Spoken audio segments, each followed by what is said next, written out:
পাড়ায় সমাধান ক্যাম্পে নেই আধিকারিকরা, কর্মসূচিতে উপস্থিত মাত্র একজন আধিকারিক।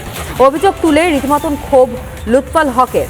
বিডিওর বিরুদ্ধে চোটে লাল তৃণমূলের প্রাক্তন ব্লক সভাপতি ফরাক্কার নয়নচৌক পঞ্চায়েতে চাপা উত্তেজনা। সোশ্যাল মিডিয়ায় ভাইরাল সেই ভিডিও। অনেক বয়স্ক মহিলারা রয়েছে, তাদের বিভিন্ন সমস্যা রয়েছে, অনেক লোক রয়েছে, কিন্তু পাড়ায় আমাদের সমাধান।